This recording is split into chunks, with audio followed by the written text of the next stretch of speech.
Hablemos ahora de la sanación de las heridas del pecado por la gracia de Cristo. Dios se compadeció de la situación del hombre, se compadeció de la criatura y envió a su Hijo para sanarla.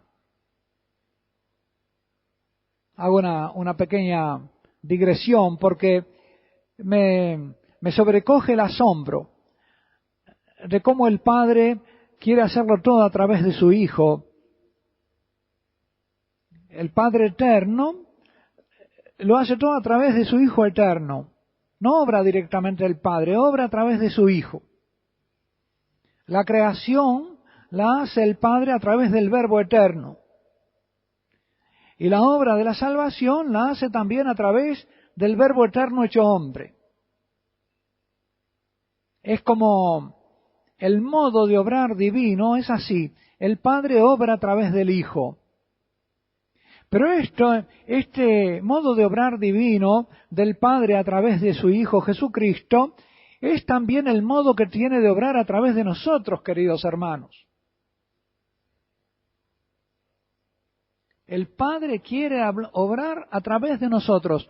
Por eso, si vivimos como hijos, lo que obramos no son obras nuestras, son las obras del Padre en nosotros. Si realmente vivimos de acuerdo a nuestro bautismo, a nuestra identidad filial, a nuestra filialidad, a nuestro ser hijos del Padre Celestial por obra de su gracia y por la generación divina, entonces el Padre, y si somos fieles al Padre y estamos unidos a Él por la obediencia filial amorosa, entonces el Padre, a través de nuestra docilidad, obra sus obras a través de nosotros. Y si nosotros no le somos dóciles, el Padre queda con las manos atadas y parece que no puede obrar. Se ata a sí mismo. Apenas nos ponemos a obrar como hijos, a obedecer como hijos, a vivir como hijos, empezamos a experimentar las obras del Padre a través de nosotros y empezamos a sorprendernos de las cosas que Dios obra. Que si nos pusiéramos a pensarlas por nuestra cuenta, al margen de nuestra unión amorosa con el Padre, no podríamos ni imaginarlas. Ni el ojo vio, ni el oído oyó. Las vemos a posteriori. Por eso el Padre nos dice que no tenemos que andar preocupándonos por cosas secundarias, aunque sean tan importantes como la comida y el vestido, sino que si procuramos ser hijos de Dios, todo lo demás se da por añadidura. Y yo pienso que esto también se aplica a la felicidad conyugal y a la vida del noviazgo y a la educación de los hijos, a la vida familiar. Donde todos se preocupan de vivir como hijos, el Padre obra la felicidad de la familia. En cambio, donde nos desvivimos por las añadiduras, por cosas secundarias, aún tan buenas como la corrección moral, como el corregirme de mi ira, o corregirme de defectos, o estar atento a lo que me reprochan los otros para tratar de corregirme. Si busco vivir como hijos, el Padre obra a través de mí y obra también la purificación de mis obras, la purificación de mis pasiones. La gracia me sana. De ahí entonces que el vivir como hijos, esa esencia del cristianismo que Jesús enseña en el Sermón de la Montaña, es también la esencia, el secreto de la felicidad de la vida matrimonial. Porque donde cada uno vive como hijo, el Padre obra en ambos su obra. Es por este camino que las heridas del pecado original son sanadas por la gracia de Cristo a través del sacramento de sanación que es el matrimonio. Es esa la sanación que Jesús trae al mundo y es eso lo que la asedia de nuestros gobernantes y de los poderosos de este mundo, de Satanás, el príncipe de las tinieblas, el príncipe de este mundo, impide en tantos en tantos matrimonios, en tantos varones y mujeres. Por eso vemos la ruina matrimonial que cunde cada vez más, la incapacidad de nuestros jóvenes que están engañados por todos los espectáculos, la industria del espectáculo, por la telenovela y por lo demás, para comprender cuál es el camino de la verdadera felicidad conyugal. Es de la amistad entre el varón y la mujer, la amistad en Cristo, la amistad en Dios. A esto se opone la asedia del mundo, asedia contra la verdadera felicidad del varón y la mujer que Dios planeó desde el principio. En confirmación de esto, queridos hermanos, en que siendo ambos hijos de Dios, el Padre se encarga de mantenerlos unidos y de santificar su unión, y la da como una obra suya a sus hijos, como una obra del Padre a través de sus hijos.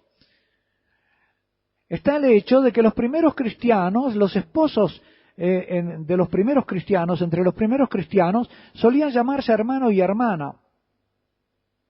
Tenían tan clara la conciencia de ser hijo cada uno, que veían en el esposo o en la esposa, antes que el esposo y la esposa, al hijo o a la hija, y por lo tanto al hermano, a la hermana, hermanos en Dios. La fraternidad mística, religiosa, era para ellos una primera evidencia. Vivían su matrimonio de manera cristianamente fraterna.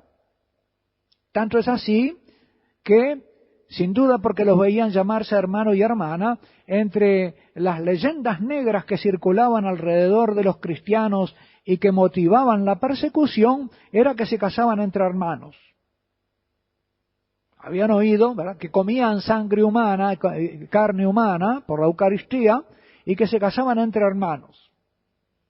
Pero esto quiere decir que tenían muy clara la conciencia de la filiación y la conciencia correlativa de la fraternidad, de ser hermanos en Dios. Y que por lo tanto podían lógicamente aplicar el mandato de nuestro Señor Jesucristo, que si tu hermano te ofende, tenés que perdonarlo 70 veces 7.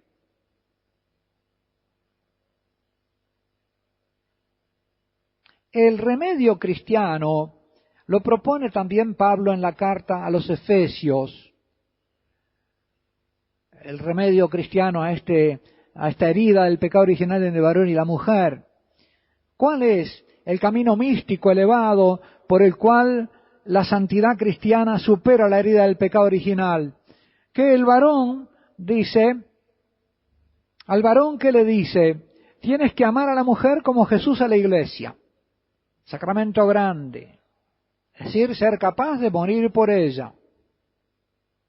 Morir también, no solamente la muerte física, sino las micromuertes de la mortificación también de tu carne. ¿Eres capaz de morir por ella? ¿De morir a tus deseos? ¿A tu pasión? Tienes que mortificar tu pasión para alcanzar la castidad. Los que no son cristianos pueden asombrarse de esto. Padre, ¿qué es eso, no? ¿Qué está diciendo usted? No lo entiendo. Bueno, pero yo repito lo que dice Pablo.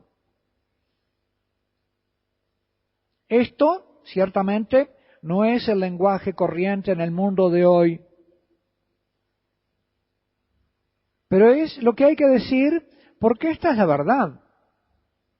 Y los que dicen que la castidad para el varón es imposible, mienten o se engañan. Y a la mujer que le dice Pablo en la carta a los Efesios, tienes que obedecer a tu esposo.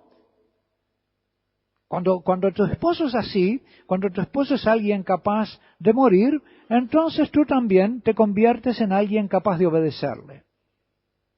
A un hombre así te es posible obedecerle porque te inspira la confianza necesaria para obedecer. De lo contrario, obedecer es peor que morir.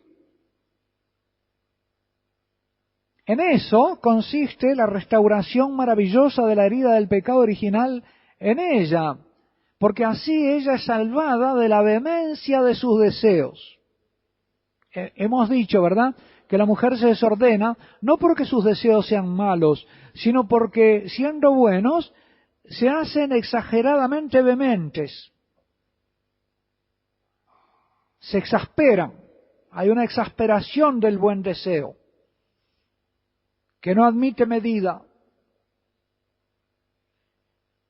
El varón aprende a morir por su esposa, la ama como Cristo a la iglesia y es capaz de ofrendar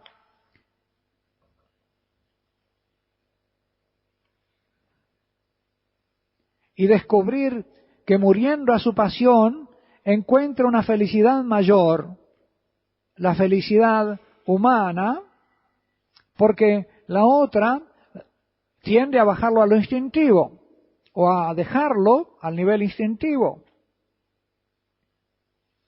Y ella aprende a obedecer, mejor dicho, queda liberada para obedecer, porque la obediencia, esta obediencia salvífica es liberadora, queda liberada para obedecer y se salva de su afán de dominación, de su tendencia a la dominación, que nace de su usurpación de la divina providencia, de el ejercicio ilegal de la divinidad, pero también de sus terrores por perder los bienes que tiene, porque ella ha conocido el bien, pero también ha conocido el mal. Se restablece así la salud primitiva en cada uno de ellos por la sanación de la gracia de Cristo. El hombre adquiere el dominio de sus pasiones, la mujer se baja de su ambición angélica excesiva y los dos se encuentran como Cristo y la Iglesia en la verdadera caridad. Pero entonces, podría alguien preguntarse, malentendiendo lo que pretendemos decir, ¿la felicidad humana excluye el elemento físico, corporal, en el matrimonio? No, no lo excluiría tal como es por naturaleza. Lo que excluye es su desorden que viene del pecado. Exige sanar, mediante la gracia sacramental, la naturaleza herida, porque debido a ella la sexualidad tiende a deshumanizarlos y se frustra el designio del principio. La castidad es aquella virtud que devuelve a la persona la integridad perdida por el pecado original e integra su sexualidad en la persona, dice el Catecismo de la Iglesia Católica. Las pasiones, a consecuencia del pecado original, desordenadas, privan al hombre del autodominio, y el que no es dueño de sí mismo no puede entregarse. No puede darse al otro. Por más que haya dicho que sí, que se casa para siempre, que haya dado su sí ante el altar, ha prometido más de lo que podía dar, porque no era dueño de sí mismo y por lo tanto no podía entregarse.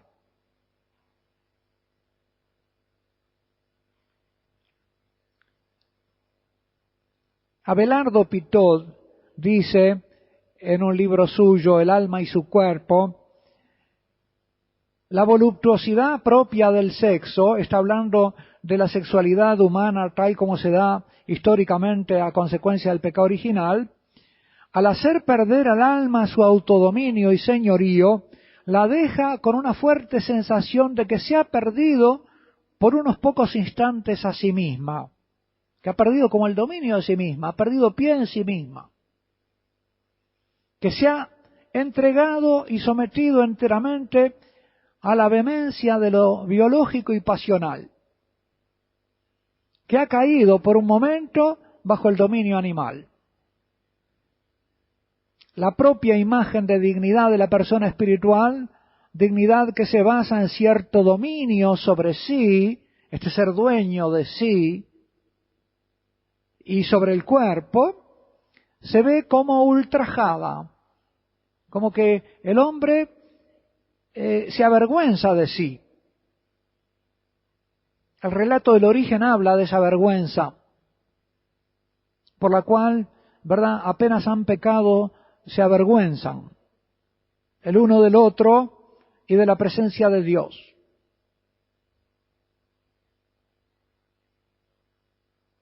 La salvación cristiana vino a restaurar, como lo dice Jesús, lo que era en el principio. Es decir, una sexualidad humana oblativa, según el designio divino creador, donde el hombre encuentra la felicidad en la entrega sincera de sí mismo, como no se cansa de decir el Papa Juan Pablo II en todas sus enseñanzas. Es el entregarse sinceramente a sí mismo, el darse. Es decir, una sexualidad humana oblativa. De esa manera es posible sustituir el modelo posesivo, el que sobreviene con el pecado original y que es el corriente en el mundo de la humanidad no redimida. El mismo modelo, por otra parte, del que cada pareja de esa humanidad está presa, hasta que por la fe y la gracia sanadora del sacramento matrimonial accedan ambos a la posibilidad de vivir según el modelo de la cultura esponsal católica, mística. El varón cristiano ya no se relacionará posesivamente con el cuerpo de la esposa, sino que la amará como a su propia carne, y ella confiará en su esposo y podrá obedecerle gozosamente. Terminamos así, queridos hermanos, este primer bloque de nuestra exposición de esta noche acerca de los efectos del pecado original en el varón y la mujer, la disimetría de la herida y el camino de sanación por la gracia de Cristo. Vamos a hacer una pausa y después comenzaremos con el tema de la educación de los niños desde niños para el matrimonio.